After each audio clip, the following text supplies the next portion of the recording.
Mention the town of Blackpool and most people conjure up images of its famous tower, miles of sand and the pleasure beach.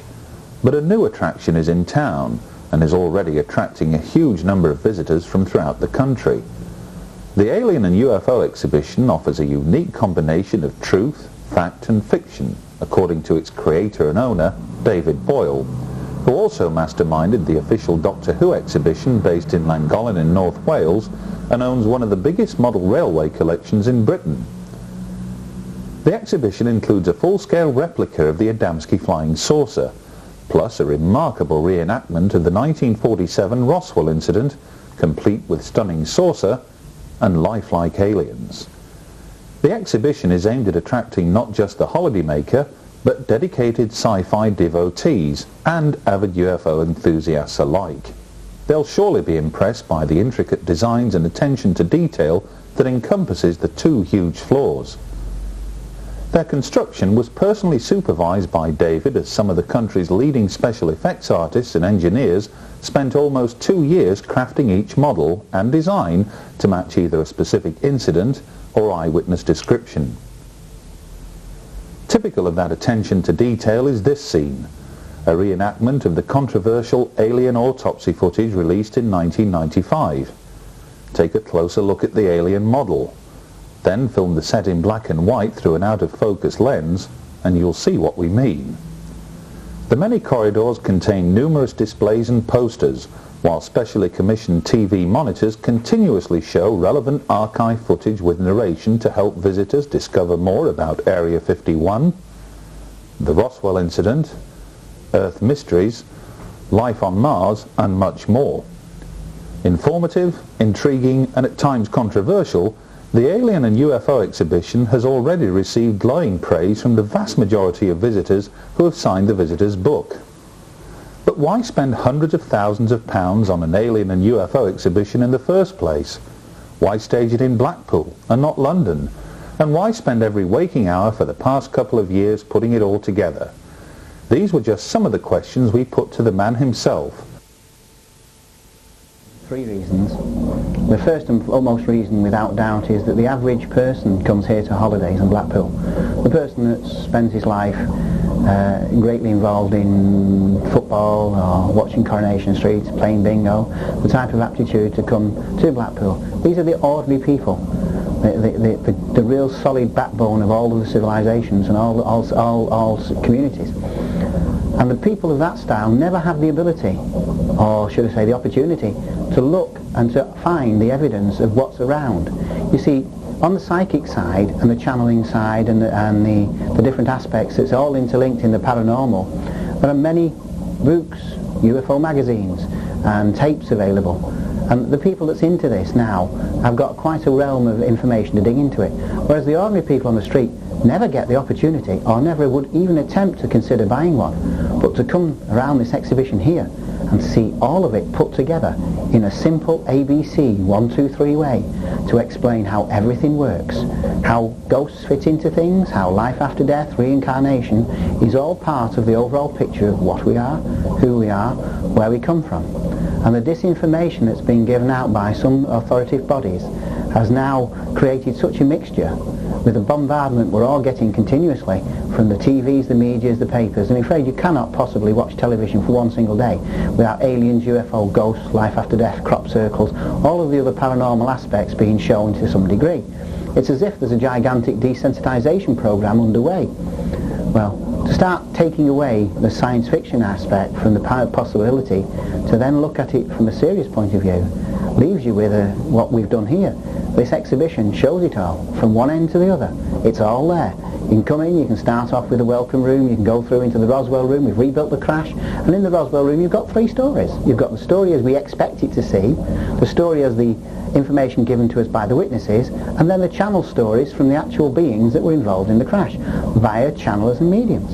And from there you can go through UFOs, sightings, and then the most interesting parts, of course, is how it's all interlinked together to show the physical workings of the universe, how the tetrahedron pyramids, which contain the core of every single matter.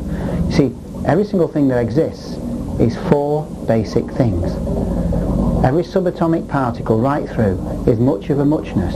It's all basically the same rebuilt, and everything contains 4 basics. And the basics are the vibration, or the energy of vibration in the core, with a north magnetic field and a south magnetic field, or a north and south pole, all neatly wrapped up within an electromagnetic field, which is the core of every subatomic particle and every part that exists.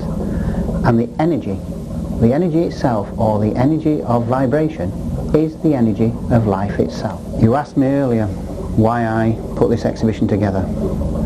This exhibition is what I believe is not put together for me, it's actually done for you. To show you other worlds, other realities which I feel have been kept hidden from you. These are aspects that you can look at yourself. Here in Blackpool, it's all put together for you to see. It's not that far from any point in the UK, about 3 hours.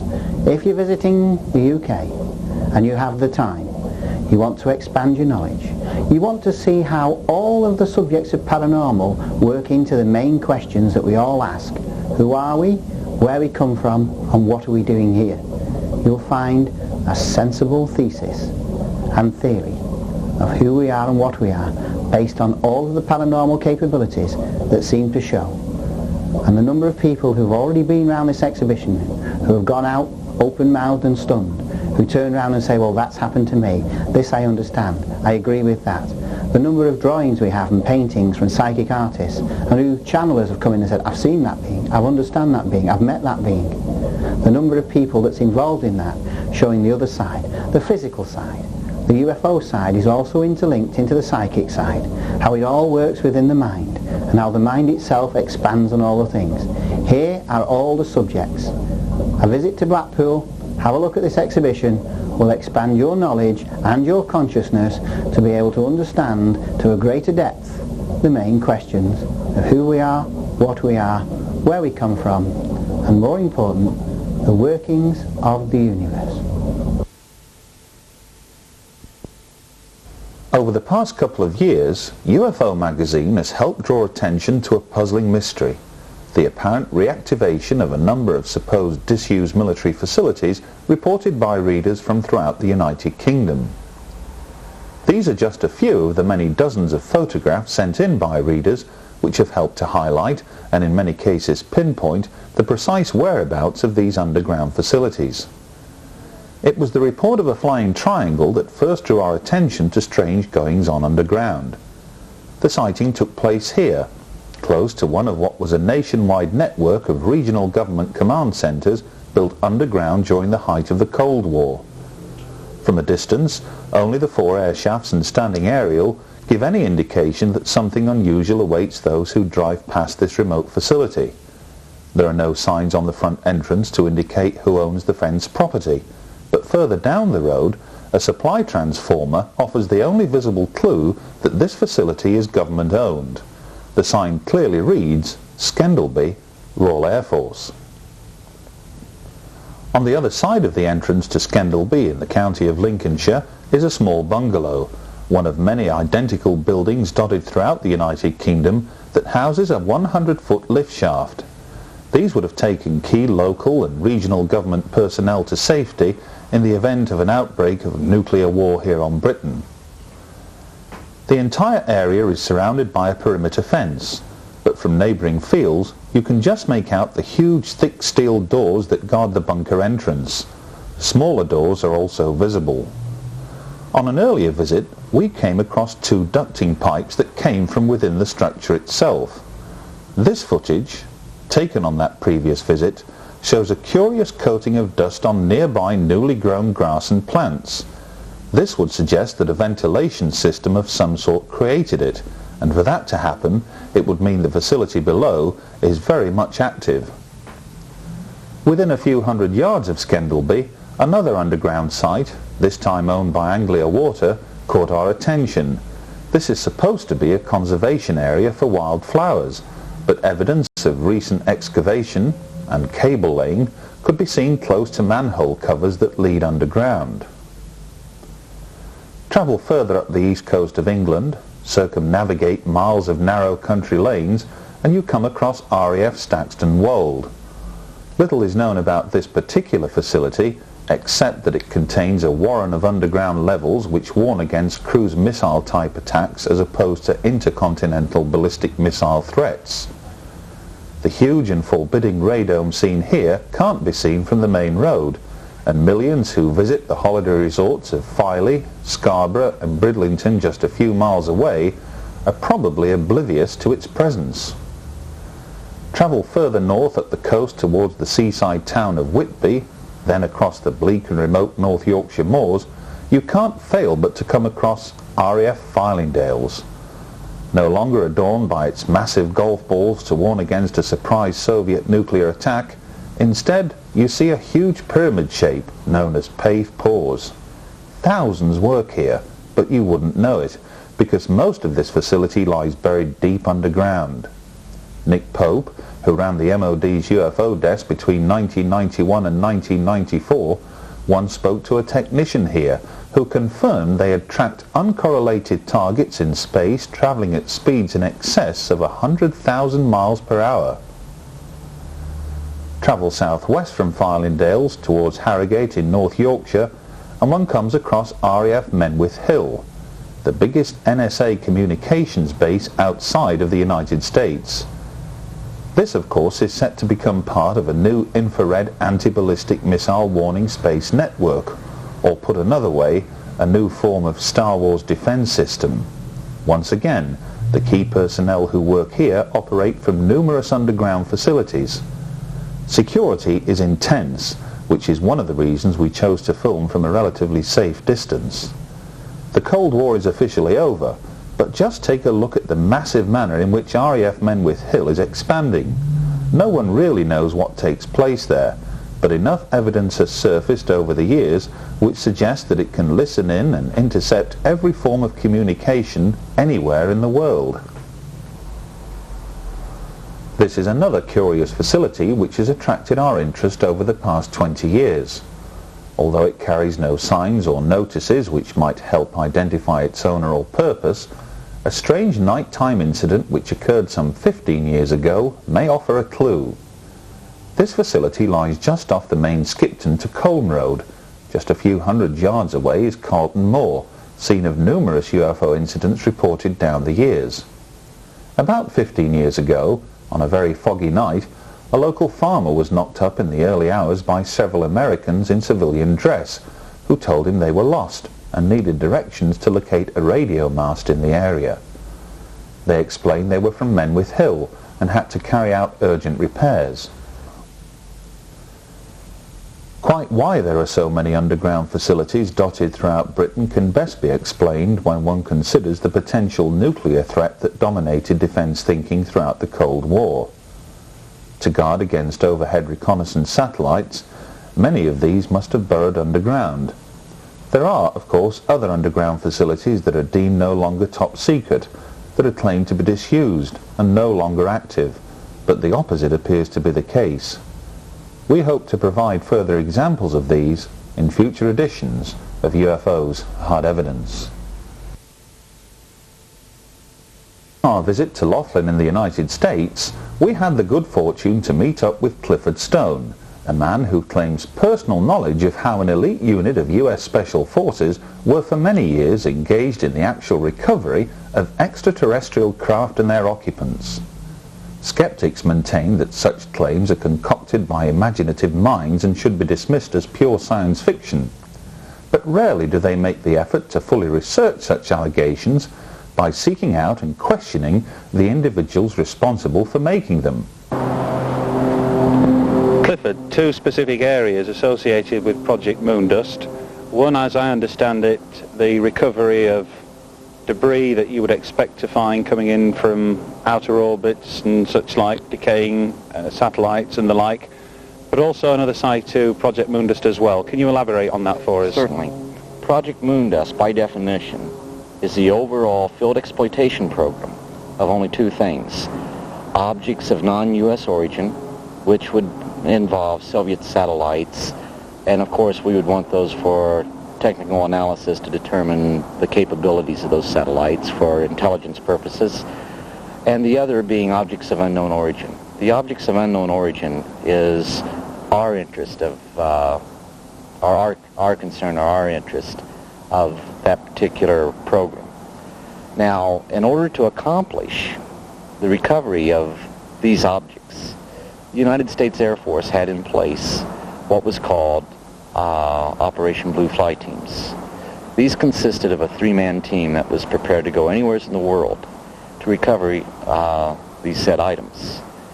On more than one occasion, we have recovered objects of non-U.S. origin that was also of unknown origin. In short, the best that once they did the field exploitation, the best they could do is come a round circle, what we call round robin, to tell us what the objects were not, leaving us to only speculate what the objects were.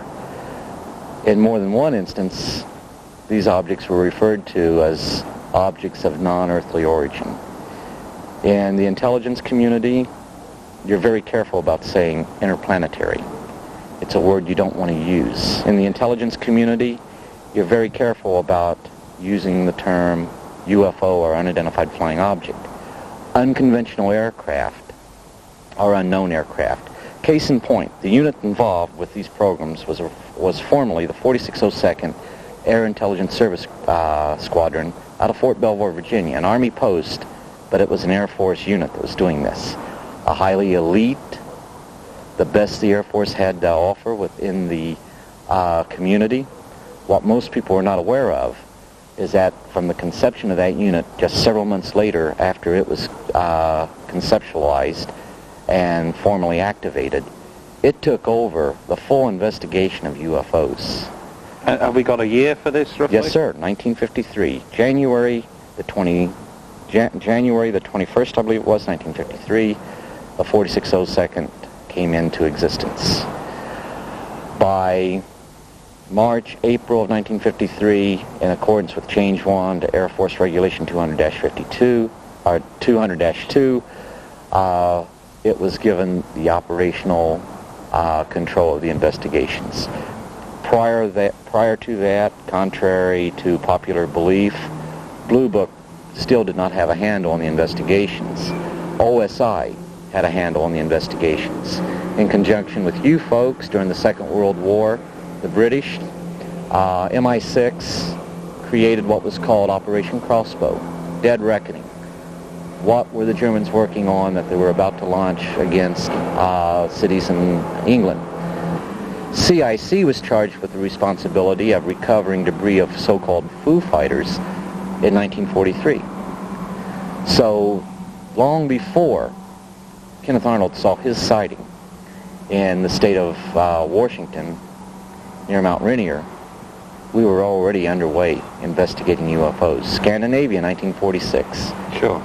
So, now, where is all this taking us now? Presumably, you're absolutely convinced that you have the information which, without any shadow of a doubt, points to what some people would call a cover-up. But this is a modern term now. We're talking about a cover-up of documentation in the 90s, specifically referring to events albeit decades ago. How significant is that if you're going to try and convince congressional hearings and the like to take on board this whole thing? How significant are these findings? Well, the findings are quite significant because the paperwork, I could tell you some fascinating stories of while I was in the military, but it would just be another fascinating story. People have had their lives destroyed, and we sit back, feel sorry for them because they don't have it all together. Yet these were real events, and I know they were real events. So this is never going to go ahead and break down the walls of Jericho, if you wish. But the documentation provides that there is something going on. For example, the Bollinger Memo makes it clear those cases, those UFO cases that could affect national security were not and were never meant to be part of the Project Blue Book system. Now, what does that tell us? That tells us that somebody knew somebody else was investigating the truly good UFO cases. We find that we have Project Sign coming on board in 1948. Actually, very late, December 30th, 1947, it's signed into law, or it's signed into operation. So it's on board, it's A2 priority, it's given a secret classification. But now what do we find out? We find out that CIC, Counterintelligence Corps, has a top secret investigation collecting information on unconventional aircraft. Take the definition of unconventional aircraft as reflected in these ancient records and UFOs, and what do we come up with? A sophisticated definition of UFO, sophisticated definition of unconventional aircraft. Both are, the definition is one and the same. But here we have a system set up within CIC looking for unconventional aircraft, which includes the flying disc, and the system set up within the Air Force with 2 or 3 people to investigate the UFOs.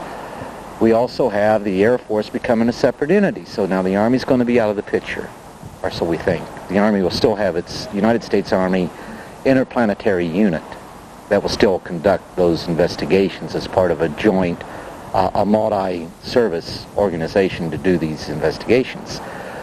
But now we find that the Air Force has OSI agents that stayed with them as opposed to staying with the Army. We now have the creation of the Office of Special Investigations. Former CIC agents fill those positions. We also find out in 1952 that this organization, that these people still have the handle. They are the ones that are controlling the investigations of the UFOs, not the people at the Air Force Systems Command, per se. We find that at the creation of the 4602nd, the cream of the crop as far as the intelligence community goes, a really elite team, we find that they are given the investigations. Blue Book still exists, but you're not supposed to know about these people. So here we have this organization that's going out investigating UFOs, and we find out that this organization, while it investigates UFOs, it's working with another very sophisticated unit that's so sensitive you're not supposed to know its name, the National Security Agency.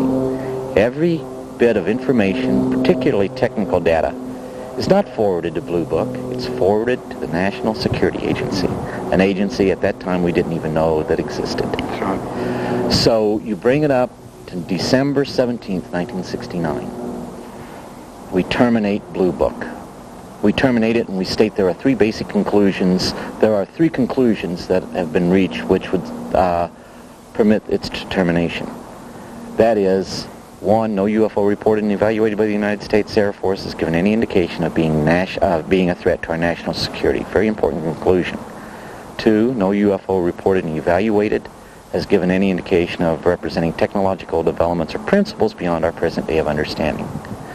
3, no UFO reported and evaluated has given any indication of being of extraterrestrial origin.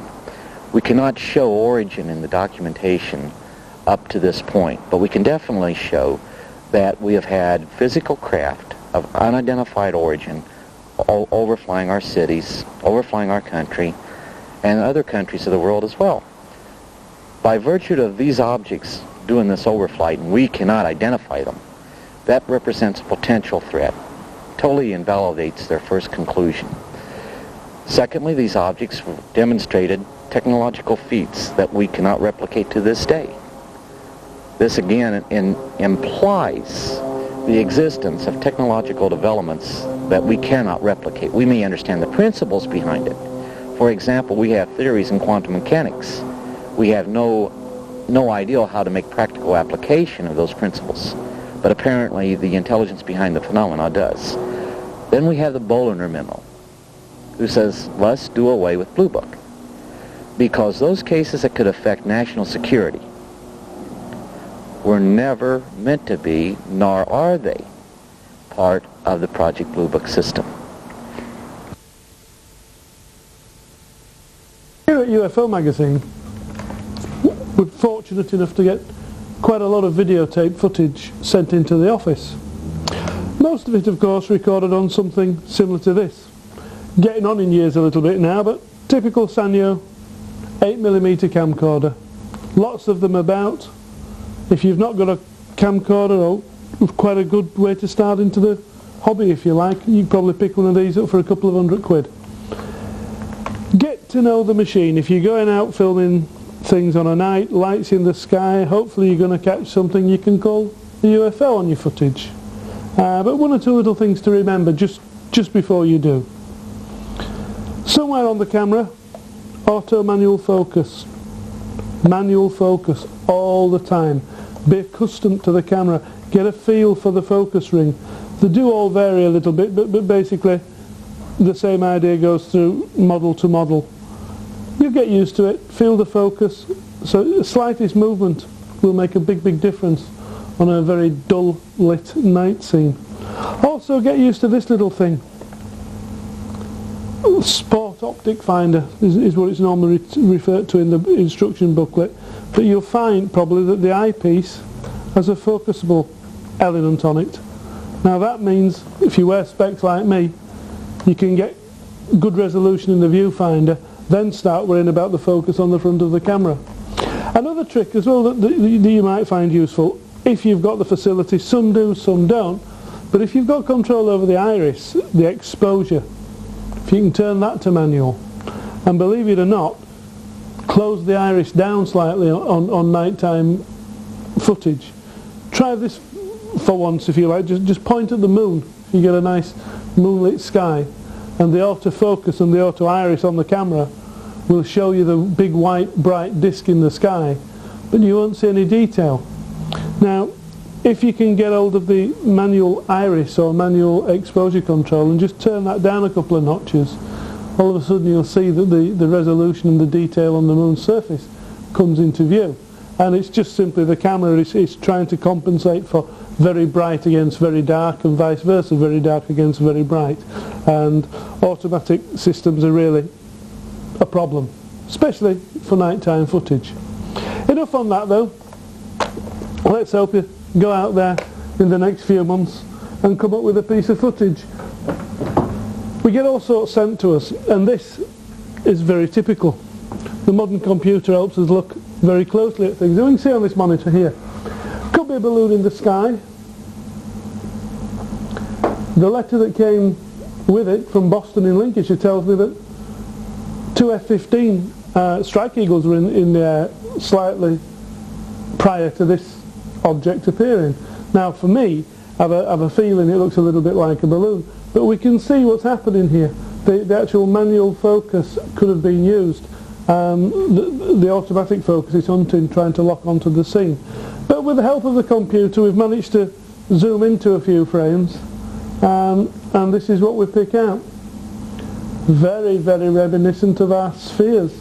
that have been seen over Mexico City, and as we'll see a little bit further on in this programme, over Scotland. Let's just get you a frame here where you can see the object nice and clear. There we go, coming into view now, and there it is.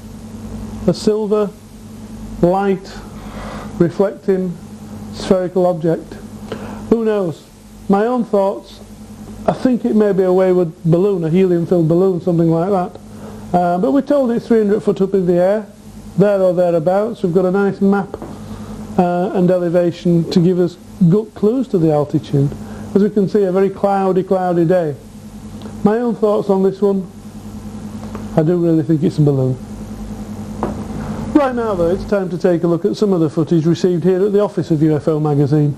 Quite a lot there is too, but sit back and enjoy some of the clips like we have over the past few months.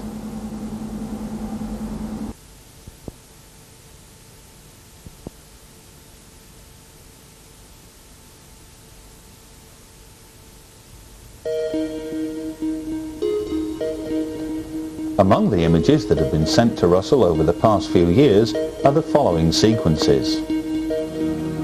On the 16th of September 1996, Jerry Anderson of UFO Monitors East Kent saw a sphere-shaped UFO almost colliding with a passing 747 aircraft overhead in broad daylight.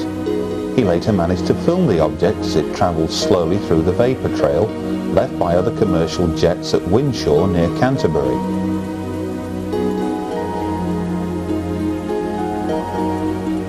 On the 4th of August 1998, Mrs. Tyre Hancock was puzzled by this bright light over Daventry at around 11:30 p.m. Meanwhile, Margaret Crook was watching a similar bright star-like object above her home at Fleur-de-Lys, Blackwood, Gwent. Remarkably, both women filmed the self-same object at the same time. But this UFO turned out to be nothing more than the planet Jupiter.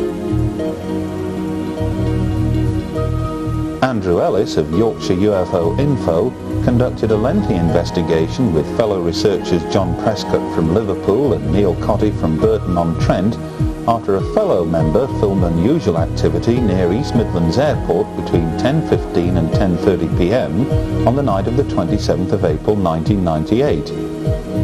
A strange object was seen changing shape and colour seconds before an aircraft appeared in the same shot. The object then appeared to slow in movement as the aircraft passed narrowly by. Strobe light emissions would indicate this was a conventional aircraft, possibly seen from some distance away. On Monday evening, the 24th of August 1998, Leeds United entertained Blackburn Rovers, a match covered by Sky Television with the help of their aerial blimp. Internally illuminated, many people living miles away believed they were witnessing a huge UFO. Among them was S. McKinley, who filmed this object several miles away at Eccleshill in Bradford, West Yorkshire. At approximately 10:30 p.m. on Sunday, the 8th of August 1998, Christopher Martin and Jonathan Browning were sky watching at Silbury Hill, Wiltshire.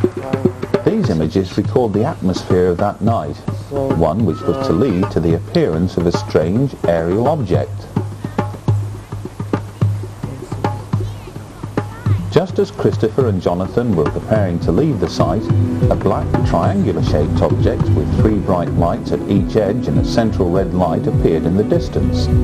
Several other lights on both leading edges were also observed.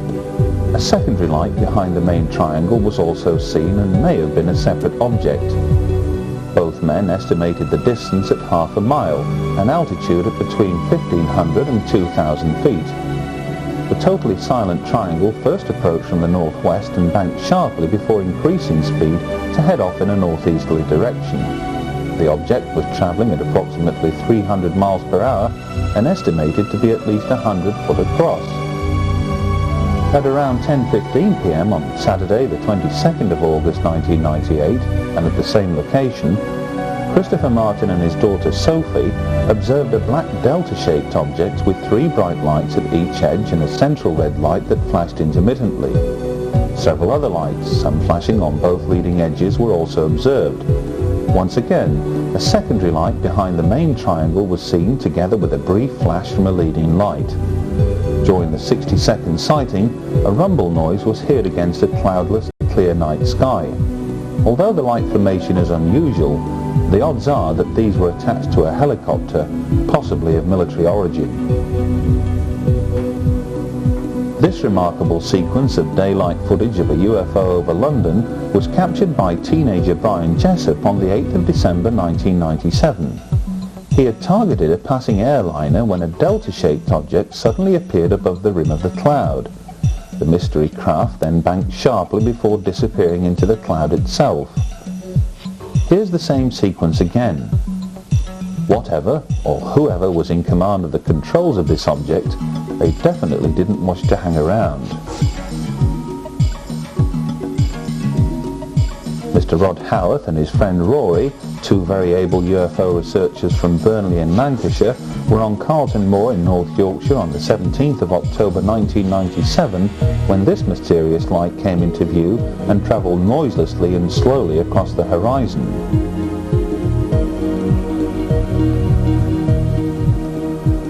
Hull UFO Society received this videotape from a local man who regularly watches the skies along the east coast of England while most folk are tucked up in bed. At 4:18 a.m. on the morning of the 14th of February 1997, a triangular-shaped formation of lights appeared in the distance and later appeared to hover.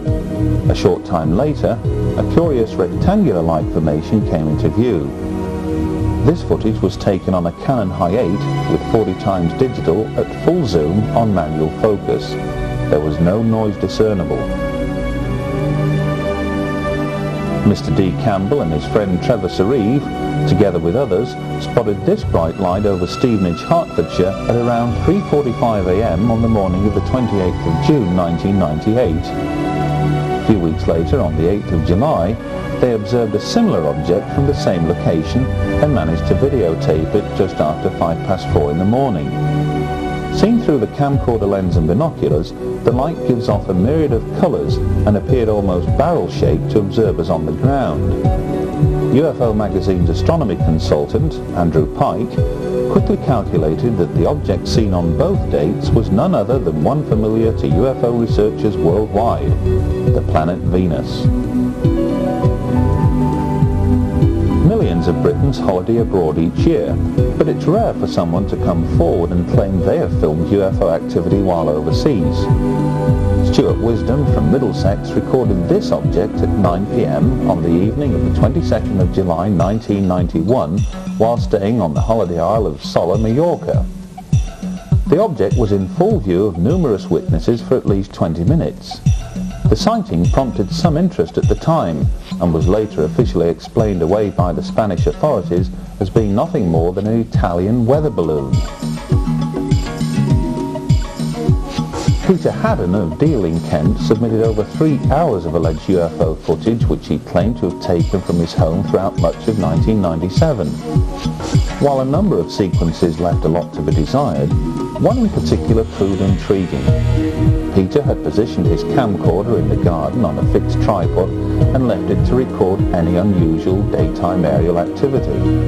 A curious triangular-shaped object duly appeared and left behind a visible, if almost transparent, vapor trail in its wake. Watch the sequence again.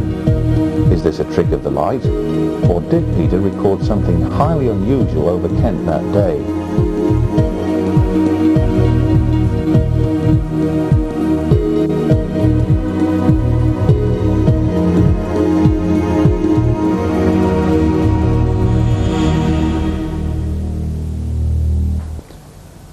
While some alleged UFO footage sent to UFO Magazine in recent years has been interesting, none has quite had the effect of jumping at us from the screen and grabbing our immediate attention. None, that is, until we received a brief 10-minute sequence of footage sent in by this man, Brian McPhee of Stirling, Scotland. An independent UFO researcher since 1989, Brian has managed to successfully record what some might label as among the most extraordinary UFO footage ever taken in the skies above Britain.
these incredible images among the best ever taken of UFOs here in Britain?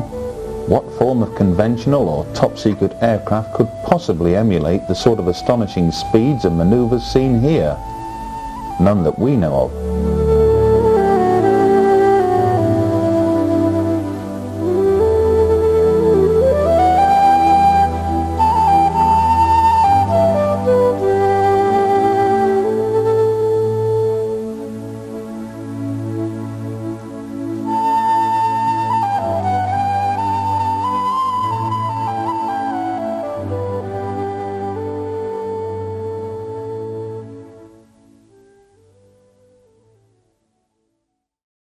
Have featured in countless television documentaries over the past couple of years, and ordinary members of the public have been afforded almost saturation coverage by other forms of media.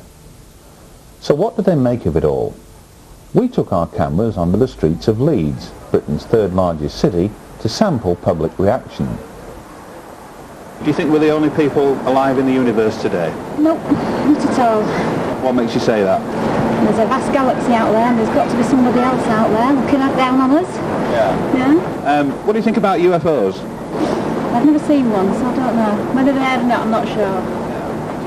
There's been a lot of programmes on television recently about UFOs. Have you tuned in to any and taken a serious look at it? Not really, no. If it happens, it happens. If it doesn't, it doesn't. That's the way I look at it. So if there was an announcement about ET tomorrow that said we're not alone, what would you be doing? Would you change the way that you plan your day at all? Not really. I don't think so. I mean, curiosity would be there, and if they said he's in Leeds City Market, don't you come and meet him, I'd probably say yes, I would. But, no. What do you think about UFOs? Do you think it's all foolish nonsense, or do you think that some people have honestly observed some curious things? Yeah, I think it's true. Some people might have. Because if you photograph someone, it's in paper, I don't know exactly draw it on our Have you ever seen anything unusual in the night sky? No, about a year ago. What was that? I don't know what it was. It was just like, it was faster than a plane, but we couldn't see what it was. I was on campus, so I don't know what it was. So there others saw it as well? Yeah, there were loads of them, but as I said, I haven't seen them for ages. Do you ever take notice of the night sky on an evening? Yeah, every time you see a plane go by when I was little, I used to think it was a UFO. Really? Yeah. Have you watched any UFO programmes lately on the telly? Yeah, I'm watching, when they're on TV when they say it could be true, watch them all the time. So, in your opinion, some UFO reports could be the real thing? Yeah. I think the Americans are holding a lot down from us, not giving us information that we need to know to carry on with day-to-day life. If they just tell us what's going on around us, what's coming towards us, then maybe we can prepare for it. Yeah, so we do need to prepare because, we don't know what they're going to come in to do if they do come in. War, peace, whatever, we've got to be ready for something. Do you believe in UFOs? Yeah, I do. You do? Yeah. Is that because you've seen one, or is it because you've been convinced by television? I think I've been convinced by television, papers, etc. Yeah. Have you seen some of the recent programmes on UFOs? Yeah, quite a lot of documentaries. Riddle of the Skies, for instance? No, I haven't. Channel 4? No, when's that? It's been gone, I'm afraid. But you think... Well, yeah, I think there must be something somewhere. Yeah. It's just too big a place to just have us. So what do you think would be the public reaction if an announcement were made tomorrow that ET was suddenly there? Do you think the world could come to a stop, or do you think things would go on as normal? I think things are going on normal, but people have a little bit of faith in maybe they're going to bring something good. Do you believe in UFOs? I do actually, yeah. You do? And what about your family? What do you think about them? How do you feel about them? She don't know really. No. What do you think about it? Have you seen recent programmes on television about Yes, UFOs? I have, yeah. What do you think to them? I think maybe some truth in it. Some say that if overall I think they're interested to be honest with you. So if somebody came to you and said that we're the only intelligent species in the entire universe, what would your answer be to that? I don't think so. The only ones alive in the universe. Yes. You do? Yeah.